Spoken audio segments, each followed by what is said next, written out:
sebenar Al-Khawarizmi ni adalah Muhammad Ibnu Musa Al-Khawarizmi. Nama macam ni, beliau turut dikenali sebagai Abu Abdullah Muhammad bin Ahmad bin Yusuf. Okey, dekat barat Al-Khawarizmi ni dikenali dengan banyak nama. Bukanlah nak kata banyak nama. Okey, antara nama yang dikenali dekat barat adalah Al-Khawarizmi, Al-Khawarizmi, Al-Khawarizmi, Al-Khawarizmi dan Al-Khawarizmi. Okay. Nampak macam sama kan, tapi sebenarnya tak. Ejaan nama beliau tu lain-lain. Okay. Beliau ni dilahirkan di Bukhara dan beliau wafat di antara tahun 220 dan 230 Masehi. Okay. Terdapat sesetengah sumber yang mengatakan bahawa Al-Khawarizmi ni hidup pada sekitar awal pertengahan abad ke-9 Masehi. Okay. Zaman kegemilangan beliau adalah pada tahun 780 hingga 850 Masehi. Sekian. Terima kasih diucapkan kepada saudari Aisyah atas penjelasan berkaitan tubuh kita. Jadi sedikit kita tahulah siapa nama sebenar beliau, wafat di mana. Jadi bila saudari Aisyah beritahu tadi, saya baru tahu yang gelaran beliau banyak. Bukan hanya Khawarizmi dan bukan semata-mata Al-Khawarizmi sahaja. Ada yang apa tadi? Al-Ghoris. Al-Ghoris. Lepas tu ada Al-Khawarizmi. Al-Khawarizmi. Dia berbeza-beza sebab kita merangkumi dunia. Jadi berbezalah ikut pemahaman masing-masing. Ikut orang kata sedap mulut lah memanggil. Jadi kita dah tahu latar belakang, riwayat hidup. Seterusnya saya ingin ajukan soalan kedua kepada saudari Siti Hajar mengenai sumbangan Al-Khawarizmi dalam tamadun Islam. Silakan. Sumbangan, terima kasih kepada moderator.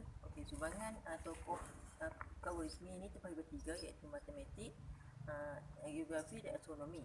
Untuk matematik ni memperkenalkan sistem nombor linear yang kini dikenali sebagai angka Arab. Lepas tu angka-angka tersebut ni menggunakan simbol-simbol yang mewakili nilai-nilai tersebut.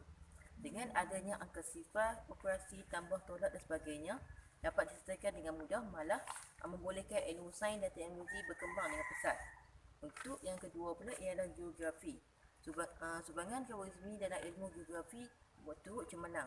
Beliau tidak hanya menyemak pandangan Ptolemisme mengenai geografi, tetapi juga termasuk dalam melakar peta dunia.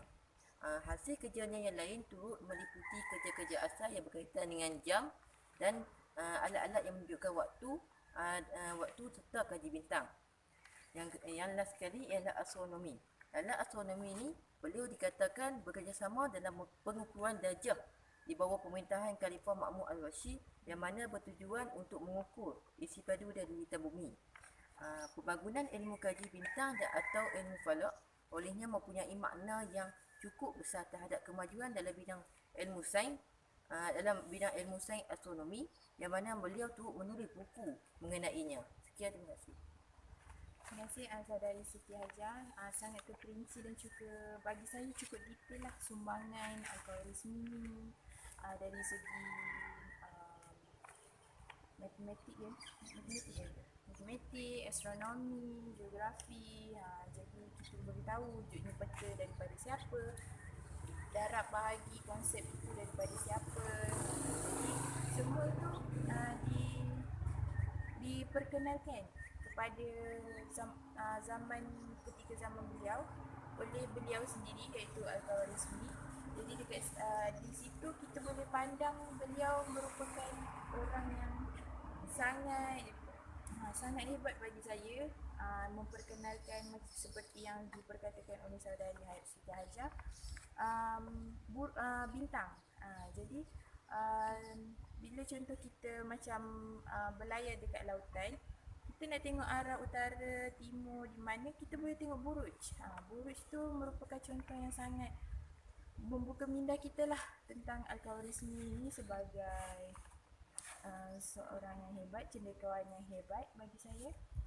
Okay, seterusnya kita tak nak buang masa sebab saya dah nampak panas kat sini. Kita pergi ke ahli panel yang pertama semula.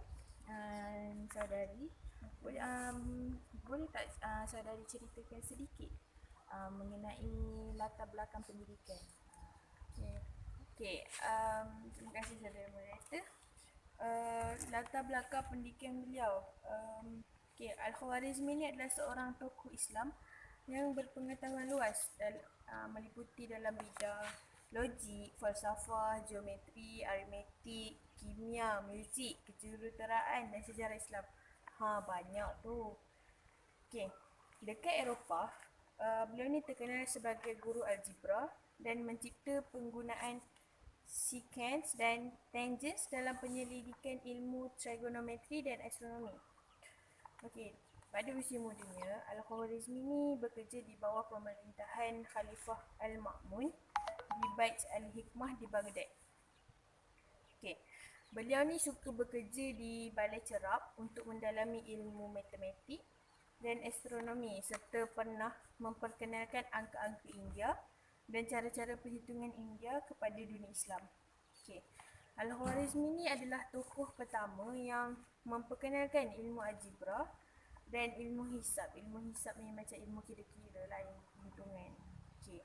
Dalam bidang matematik, banyak ilmu yang telah beliau pelajari sehingga kan dapat menghasilkan konsep-konsep matematik yang begitu terkenal dan masih digunakan pada zaman sekarang, macam yang kita guna dekat sekolah rendah, sekolah menengah, macam nombor bulat, tambah, darab, macam mana yang dikatakan oleh saudara Hajar tadi. Kita masih gunakan ilmu-ilmu tu sampai sekarang. Itu saja. Baiklah para hadirin sekalian, terima kasih saya ingin ucapkan kepada kedua ahli panel kita kerana sudi hadir, memberikan kita waktu, meluangkan waktu bersama kita di sini. Bersama-sama kita, bukan majlis lah sebenarnya, ini adalah sembah santai untuk kita lebih mengetahui siapa Al-Khwarizmi. Jadi buat para penonton juga saya ucapkan ribuan terima kasih atas kesudian untuk menonton kami pada pagi ini, dan juga dengan penuh kesabaran dan istiqomah itu sebab macam-macam ya lagi kita macam apa saya saudari banyak bising. Jadi moga apa yang kita dapat pada pagi ini, kita tidak hanya masuk telinga kanan keluar telinga kiri, kita sematkan di dada, kita teruskan apa yang telah diperjuangkan oleh Al-Khwarizmi sebagai tokoh-tokoh cendekiawan Islam. Jadi sedikit saya boleh disimpulkan di sini, Al-Khwarizmi ini merupakan seorang tokoh yang sangat bijak lagi saksama. Dia bukan bijak saja, dia macam bijak saja macam tak, dia macam bijak saksama, intelektual, semua beliau adalah sifat-sifat itu.